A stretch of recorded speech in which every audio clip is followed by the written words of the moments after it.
بسم اللہ الرحمن الرحیم فقال انا ربکم الاعلی۔ آج ہم بات کریں گے تاریخ کے سب سے بڑے ظالم، مغرور اور گمراہ بادشاہ فرعون کے بارے میں، جس کا ذکر قرآن مجید کی سورہ نازعات کی آیت نمبر 24 میں موجود ہے۔ اللہ رب العالمین فرماتے ہیں کہ فرعون نے اپنی قوم سے کہا فقال انا ربکم الاعلی، کہ میں تمہارا سب سے بڑا رب ہوں۔ یہ جملہ اس کے تکبر، غرور اور نافرمانی کے انتہا کو ظاہر کرتا ہے۔ اللہ تعالیٰ نے اس بنا پر اس کی سلطنت، دولت اور اقتدار سب کو چھین لیا اور اسے دنیا کے لیے عبرت کا نشان بنا دیا۔ اسی سورہ نازعات کے آیت نمبر 25 کے اندر اللہ رب العالمین فرماتے ہیں فَأَخَذَهُ اللَّهُ نَكَالَ الْآخِرَةِ وَالْأُولَى، تو اللہ جل جلالہ نے اسے آخرت اور دنیا میں عبرتناک سزا دی، یعنی عبرتناک طریقے سے اس کو پکڑا۔ اسی طرح سورہ شعراء میں اللہ جل جلالہ فرماتے ہیں فَأَتْبَعُوهُمْ مُشْرِقِينَ، جب فرعون کی لشکر نے حضرت موسیٰ علیہ السلام اور اس کی قوم کا پیچھا کیا، فَلَمَّا تَرَاءَ الْجَمْعَانِ، اور جب دونوں جماعتوں نے یعنی بنی اسرائیل نے اور فرعون کی لشکر نے ایک دوسرے کو دیکھا، قال اصحاب موسیٰ، تو موسیٰ علیہ السلام کے پیروکاروں نے موسیٰ علیہ السلام سے کہا انا لمدرکون، ہم پکڑ لیے گئے۔ قال، تو موسیٰ علیہ السلام نے فرمایا کلا، ہرگز نہیں، انا معی ربی سیہدین، میرا رب ضرور میری رہنمائی کرے گا۔ اور پھر اللہ جل جلالہ نے دریا کو حکم دیا اور دریا کی موجیں دو حصوں میں منقسم ہوئیں۔ بنی اسرائیل سلامتی سے گزر گئے، جبکہ فرعون اپنی فوج سمیت پانی میں غرق ہو گیا۔ جب فرعون پانی کے اندر غرق ہونے لگا، سورہ یونس کے آیت نمبر 90 کے اندر اس کا ذکر موجود ہے۔ اللہ رب العالمین فرماتے ہیں حتی اذا ادرکہ الغرق،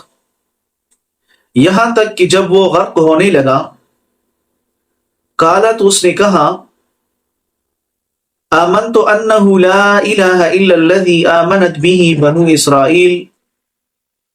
میں ایمان لاتا ہوں اس خدا پر جس پر بنی اسرائیل ایمان لائے ہیں، وَأَنَا مِنَ الْمُسْلِمِينَ، اور میں بھی مسلمانوں میں سے ہوں۔ لیکن اللہ جل جلالہ نے اس کے جواب میں ارشاد فرمایا الآن وقد عصیت قبل وکنت من المفسدین، کیا اب تو ایمان لاتا ہے حالانکہ تو پہلے نافرمانی کرتا رہا اور فساد مچاتا رہا اور وہ پانی کے اندر غرق ہوا۔ تو اللہ رب العالمین نے فرعون کے ساتھ ایک وعدہ کیا۔ وہ وعدہ یہ تھا کہ فَالْيَوْمَ نُنَجِّيكَ بِبَدَنِكَ لِتَكُونَ لِمَنْ خَلْفَكَ آیَةً، آج ہم تیرے جسم کو محفوظ کر دیں گے تاکہ تو بعد میں آنے والے لوگوں کے لیے عبرت کا نشان بنے۔ اور آج فرعون کی جو لاش ہے وہ مصر کی ایک عجائب گھر جس کا نام درائل ممی ہال ہے، عبرت کے طور پر موجود ہے، اور یہ قرآن مجید کا زندہ معجزہ ہے۔ جب فرعون پانی کے اندر غرق ہوا تو مورخین نے لکھا ہے کہ اس کی لاش تقریباً 3000 سال تک پانی میں رہی، اور اس کے بعد پانی نے اس کو کنارے پر پھینک دیا۔ جب مصر کی میوزیم میں فرعون کا جسم رکھا گیا تو کچھ عرصے کے بعد اس کا جسم گلنے لگا، تو مصر کی حکومت نے فرانس کی حکومت سے درخواست کی کہ آپ فرعون کے جسم کو لے جا کر اس کے اوپر تجربات یعنی ایکسپیریمنٹس کریں اور اس کے جسم کو محفوظ کریں تاکہ یہ گلنے سڑنے سے بچ جائے۔ یہاں پر بھی قرآن مجید کا ایک زندہ معجزہ ظاہر ہوا، کیونکہ یہودیوں کا یہ نظریہ تھا کہ فرعون پانی میں غرق نہیں ہوا ہے، اور وہ قرآن مجید کی اس آیت کے وَأَغْرَقْنَا آلَ فِرْعَوْنَ وَأَنْتُمْ تَنظُرُونَ کو سراسر جھٹلا رہے تھے اور اس آیت کا انکار کر رہے تھے، تو جب فرانس کے اندر فرعون کے جسم کو لے جایا گیا اور وہاں جس سائنسدان کو یہ ٹاسک دیا گیا اس کا نام ڈاکٹر مورس تھا، ڈاکٹر مورس نے فرعون کے جسم پر سمندری نمک کے اثرات پائے اور یہ نتیجہ اخذ کیا کہ قرآن کریم کی جو بات ہے وہ بالکل سچی ہے، اور فرعون پانی میں غرق ہوا تھا۔ اور اسی بنا پر ڈاکٹر مورس مسلمان بھی ہوا اور اس نے ایک مشہور زمانہ کتاب دا اسلام قرآن اینڈ سائنس کے نام پر لکھی۔ حدیث پاک کے اندر آتا ہے، صحیح بخاری کے اندر حدیث موجود ہے، آپ علیہ السلام فرماتے ہیں کہ ان اللہ یمہل الظالم، اللہ جل جلالہ ظالم کو مہلت دیتے ہیں، حتی اذا اخذہ، لیکن جب وہ ظالم کو پکڑتے ہیں، لم یفلتہ، تو پھر اس کو چھوڑتے نہیں۔ فرعون بھی اسی اصول کا عبرتناک نمونہ ہے، کیونکہ اللہ جل جلالہ نے اسے وقت دیا، مگر جب اس نے حد پار کر لی تو زمین اور آسمان کے رب نے اسے نیست و نابود کر دیا۔ یہ واقعہ ہمیں یہ سبق دیتا ہے کہ غرور، تکبر اور ظلم کبھی قائم نہیں رہ سکتے، چاہے انسان کتنا ہی طاقتور کیوں نہ ہو، لیکن جب اللہ جل جلالہ پکڑتا ہے تو کوئی نہیں بچا سکتا۔